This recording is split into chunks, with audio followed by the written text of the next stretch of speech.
Hello and welcome to Billboard. My name is Jeff Benjamin and I'm here in Seoul to bring you guys a very special interview. We're going to be talking to DPR IAN today, an artist who truly defines the crossover. Thank you for talking with us. Get comfortable. Very comfortable. Look at this chair. You've crossed from b-boying Yes. to K-pop. You've crossed countries from Australia, Korea. Multitudes of countries, yes. Yes, in the US. Right. You've even crossed professions, Right. going from rap-oriented singing, video editing, visuals. Wow, that is quite a lot. Having it laid out all like that, it really puts a lot of things into perspective. For me, it's like I've just really been on the run, on the fly, and I haven't really been able to process a lot of these things, and it's been quite the journey. Tell me what you're comfortable with, because I'm never sure if I should call you Christian or Ian or DPR. Too many names. You could call me anything. Okay. Yeah, so I'm called anything now. No, I was kidding. No, literally, like you just said, you pointed out there's so many errors I've been through. Pertaining to those errors, I think that's where a lot of the names came out of. So without even me knowing, like Rome was from my C Clown days, Right. And then it goes into Christian, which was the videography days, and now it's Ian. So I guess, Ian is perfect, yeah. Because I guess, who were you in those early days that shaped you musically? Right. Those first musical inspirations in Australia. Goodness me.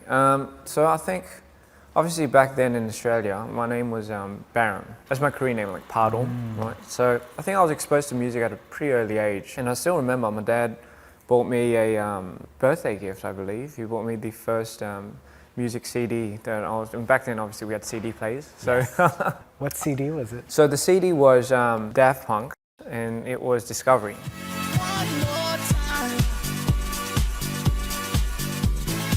And I still remember it. It was a bit of a shocker because the first song, like One More Time, when that hit, and I was just like, I was like, wow, what is this? So I just kept repeating it, just like the song itself says, one more time. Right. Daft Punk is a pretty cool first album. Oh my goodness. Back then I didn't even know. Most people in our era, I think, were like, Backstreet Boys. Yeah, and Spice Britney Girls. Spears. Yeah, and I love Spice Girls, by the way. Yeah, so. Yeah, who doesn't? Yeah. I've listened to a lot of progressive music, like whether that be Daft Punk or, Moby or... You're a Moby fan just like me. Oh, you're a Moby fan? Yeah. Amazing.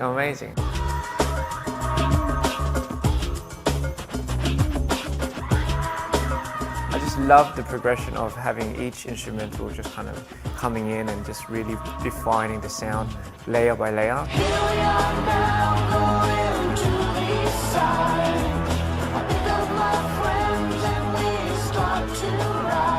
I think that's what really was a kickstart to my, I guess you could say, musical aspirations and stuff, yeah. And I think essentially that's also where I picked up the idea of character. Character development, when you're on stage and as opposed to who you are in your real day world and your real day life, or the real you could be on stage and vice versa. And I always found that very entertaining because you can literally be whoever and whatever you want to be. One of the first characters that I think we might know you for would be your YouTube channel. Right, B-Boy BU, right? This was right around the cusp of finishing my high school years, and I was a good grade A student up till year 11. I went rogue after that. I was like, you know what? I don't need any of this. I'm just gonna dance my heart out, So I think that was a very interesting period of time. I think it was just something I needed to use as a venting, like a ventilation, I guess you could say. Even the ideals of a b-boy is having a stage name where you can call yourself or people can know you for. That's how you would be identified as when you go on stage. So my one was B-Boy BU. Shout out to my mum. My mum was the one that thought about this. And BU was, at the time, Baramu, which was U is my last name. Really? She's like, BU, right? And BU, be yourself. Yes. And it was just a perfect motto to go by. So I think from an early age, my mum also ingrained the idea of like, don't apologize for being yourself. So I kind of made that a statement. You eventually debut in the K-pop scene in boy band C Clown. Yes, I do. Again, a new persona for you. Yes. Especially the fact that your name was Rome at the time. Who was Rome in this character world of yours? That was around when I was 20, 23, 24. I am Korean, but I don't know too much about Korea culturally, which was why it was the first the first place I wanted to go to when I finished school, was to learn a lot more about my ethnicity and culture. And in doing so, was plopped into the K-pop scene. What a way to learn, eh? Of all places, yeah. Oh my God, it was just blunt force, you know. So Rome was a name that kind of symbolized and was meant to represent strength and leadership. And I think that does come from the Spartans and the Rome idea back in the days, you know, how it was just all tough training. And I've always somewhat correlated K-pop with something that you had to really battle your way through it. And you know, it's kind of like a fish eat fish world, and as most places are, but K-pop especially. So I think Rome was a representation of someone I needed to be in order for me to face my fears, go through hard times, and not only that, but also maintain some type of relationship and balance and peace amongst your team. Because carrying that type of role, it's almost burdensome. But someone has to do it, you know, so that's kind of what I always told myself.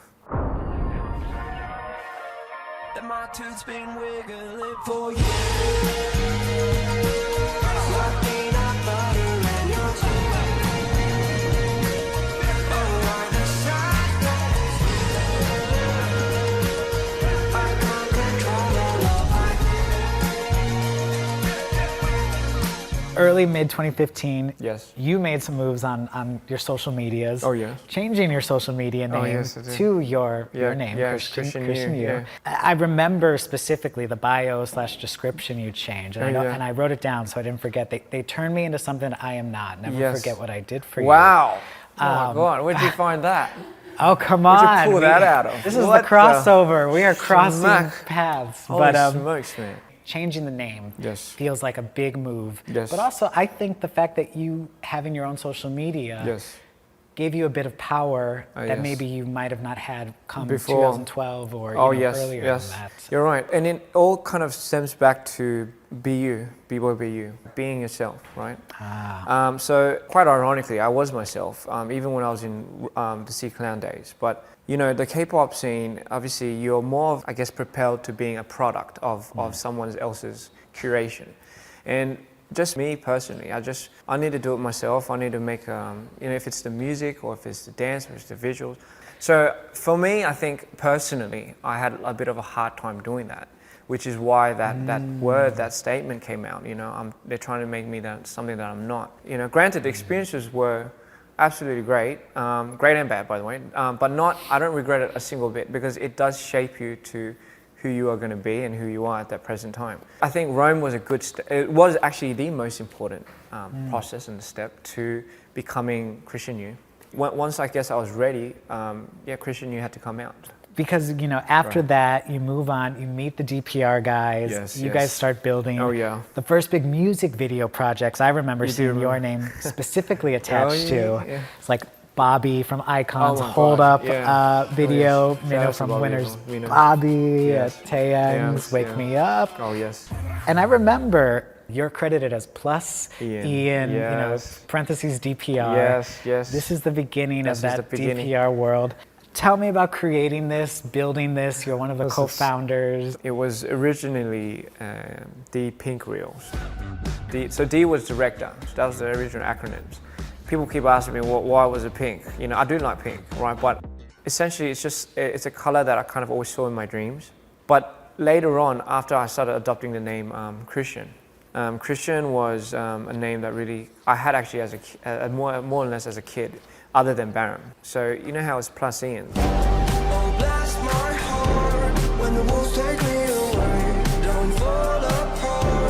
Christian being Christ, the Christ as in the cross, because I believe in the higher power. And that was the Christ and then Ian. Interesting that you caught that.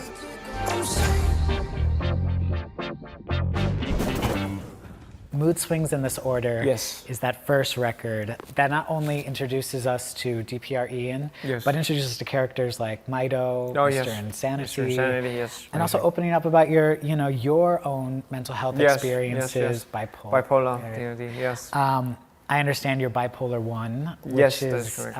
A little bit more radical of a form. Yes, shorter periods, bigger bursts. I think artists, especially maybe even those from the idol world, yes, it's tough to open up to the media about it, but you're very open about it. The less we communicate, the more problems arise in the world. And I think the more nonchalantly you talk about it, as if you talk about what you're going to eat, you know, and what favorite food you have, the more you expose more of a less of a serious thing everyone has to kind of perceive it as. It is a serious topic, I'm not saying it's not, but how people can perceive it is all based on perspective. This is just personal, by the way, ladies and gentlemen. I spent my night on melting snow, just turning my sorrows into pure gold. And I laugh inside, cause you won't know I was here from the moment the lights showed. Making these characters my own insanity that represents my manic lows or my manic highs can be portrayed as a superhero to me, you know. And for me, seeing it in that light also reassured me that I could coexist with this indefinitely.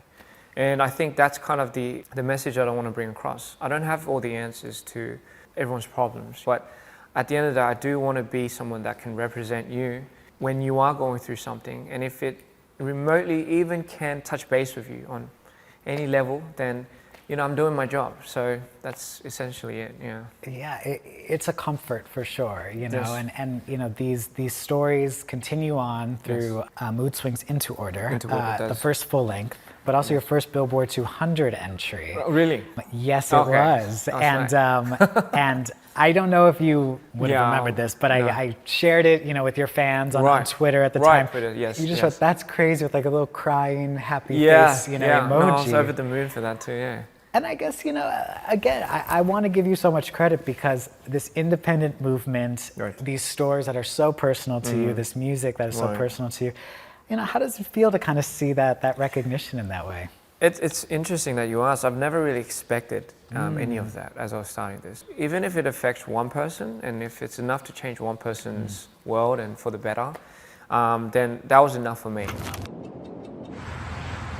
For the longest time, I felt like I had somebody else inside me. And I wanted to give more me, more substance. And if you're going to do it, you got to do it. You got to go 200%, or you just don't do it at all. It pays off, right? It's nice to see that recognition in that way. And, yes, forever grateful, by the way. Yes, well, of course. And you know, it's 2021, Shang-Chi and the Legend of Ten Rings, the album. You took part in it with a track on it.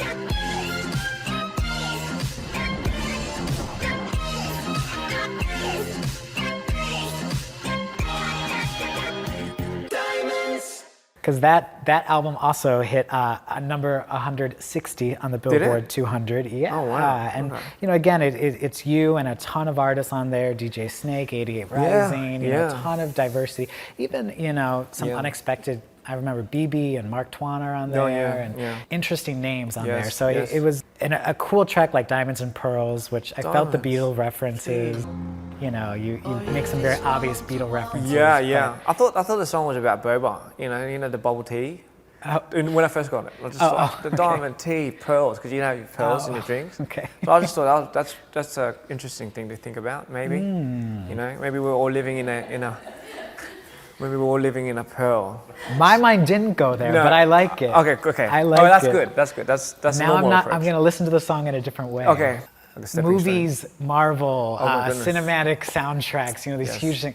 You know, we're expanding. We're not just talking about 10 people here. This is a really big production that way. Did you approach a movie track differently than maybe a... Oh goodness. Yeah. Speaking of, I think ordeal of our universe is very in line with the cinematic orchestras and the cinematic OSTs. I think I got my sight for you. I don't mean to let it through. I thought it through. Now come on, you know I just can't confuse. For me, in the long run, I do want to eventually break into the cinema movie line, create our own OSTs and scores. You know, that's going to happen. You know, that is going to happen. I'm already planning that for the next 2 years, actually. Oh. So yeah, that's a bit of a secret there. The Regime World Tour is a huge success, and I say this, there were people coming to me saying, these are real numbers, like real great audiences, really strong. But Yes. Touring is difficult. Like Oh my touring is goodness. really difficult. My God. Because I give a lot of credit, and you guys didn't just do an LA show, do a New York show. You guys went out there. Yes. And 46 cities, if I'm correct, 46 cities. on a personal level, Yes. what's that like for you? I've heard it can be Yes. difficult to go from the high of being on yes. stage, Oh people my loving your goodness. music, to being home alone at a Oh, hotel. look, no one warned me about that. No one warned me about like how if you get off your tour highs, you're just gonna plummet when you go home. So those resting periods, actually, I felt more lost than I've ever been, because not having anything to look forward to briefly after that is what kind of deconstructs everything. Maybe like Dear Insanity was Yes. the next thing you had to look Yes, forward to. actually, yeah. After the tour. Actually, or- funny enough, you say that. I did have the idea of what I wanted to do next was to introduce my highs now. The whole time I was on tour, I was just on a high, just completely overly stimulated, and Of course. so I was like, you know what? It doesn't make sense that I have like this character that only represents these down, low times, when in fact I do have a lot of power when I go into the highs. And I always say though, when you're manically high, it's usually sometimes the most dangerous moment you can get into, because that's when you're the most spontaneous. Like, you can go for like an Americano and then go for a cafe latte. But but no, initially I started developing the idea of Mr. Insanity during tour, but at the end of the tour, it died out because I wasn't that high anymore, that high from that tour. So I had to find a way to quickly bring that back. And I guess it's funny enough, just as a roller coaster would go, as I went down, I started peaking back up, and I started picking up the album again, and it just kicked off, and it was just like that, don't go insane and everything in between. Stay by my side when the nightmare goes. I've been feeling distant, just way out of control. But I laugh inside, just so you can glow in the dark when it's time for me. So just stay. You've talked about how it's a bit of a sidetrack, Yes. of the overall stories, Right, that you've been right. telling. But I noticed, that brightness. Yeah. Talking about pink now, there's a little more. Oh, yes. There's purples and pinks, and You hit it on the spot, yeah, a lot that's what more a of pink. this, and You got it, yeah. Go back to pink. it also ends up on the Billboard 200. You hit a new peak as an artist. You had this great release party in New York. Oh my God, yeah, we had so much fun, by the way, me and Jeff. The moment that really resonated, and it was a beautiful night. We Yes, were in this it little was. movie theater. You Yes. got to unveil for the first time your Right, it visuals. was, yes. That's when we saw Don't Go Insane. Yes. Seriously, it means the world. Never done something like this, but we should do this a lot more often. I'm rather enjoying this a lot. So thank you so much again. And yeah, it's time to get drunk responsibly now. I just wanna shake off this bad cold. But at the end, and Yes. I don't know if this was a surprise for you, It but was. there's a whole montage of Yeah, I know. of your collaborators, colleagues, family Friends, members, everyone, friends. yeah. People giving you messages saying, Yes. congratulations, and Yes, you did it. yes. And I thought that was I love that you pointed that out. Really that was my important. favorite. That was my favorite moment of the night. I always say there is absolutely no point in doing this alone. There is absolutely no I in team. For sure, unless you're spelling team completely differently. That's so to say. I think for me it's more important that I'm doing it with the people that I can cherish these moments with. Otherwise, I don't really see the point in doing this. It's just as much as it is for the public. It is just as much of value for the people that you do it with. I think that's really where a lot of the magic stems from. Yeah. Have you opened up more to collaborations? The idea of collaboration. Or is there anything on your bucket list, or are you still? In the beginning, initially, it was about more of bringing the characters to life. So it was it would have been a little weird to bring Yeah. certain artists into that joint. But now, actually, I am opening my doors to collaborations. And recently, after a long hiatus of directing other people's videos, Yes. DPR Plusian or Christian or Cossian did make a comeback with the I Use video. And action! I mean, correct me if I'm wrong. Yes. I felt you we're Yes. very excited about that Oh my project. goodness, yes, excited, absolutely excited and exhausted, but excited. Yes, you're right. And IU, right? Not someone Yeah. we might expect a DPR collaboration with. This is what I like. I like the idea of like you couldn't have called it, you know. And I'm always down for experimentation, you know. I love doing that with my food, you know. I love mixing things that people might disagree with, but you know, at the end of the day, it does create something new. Were you the kid like dipping his fries in his milkshakes? Oh, I mean, above and beyond. Yeah. You know, I did my tomato sauce in my milkshake. Sorry, No. about that. You could edit that part out. Wow, that's Sorry. unholy. No, it's unholy. Yeah. Come down to the other line. The way that you move through all your heat, they never will understand that you were always my do or die.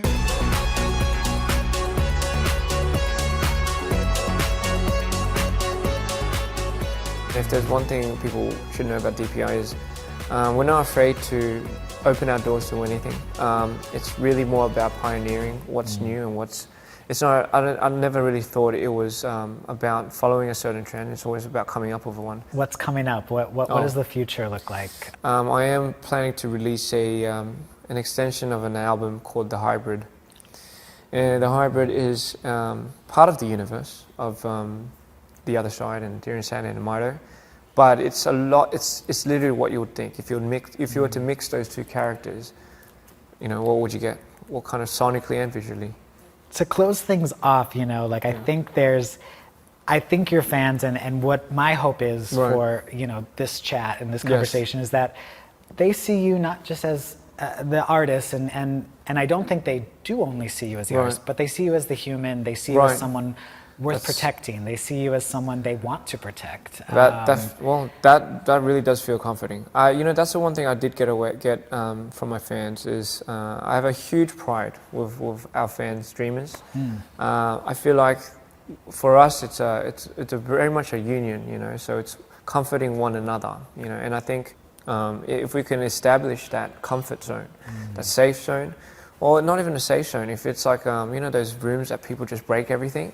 Not to say you should do that to us, but I'm just saying. But you will be that for them. we will yeah. literally want to be that, I see that. and we take a huge pride with our fans. You know, we're so proud of them, and you know, hopefully it's vice versa. But no, we're absolutely over the moon, and we'll do anything for them. That's the whole reason why we're doing this. Yeah. I broke down all my doors. How do you say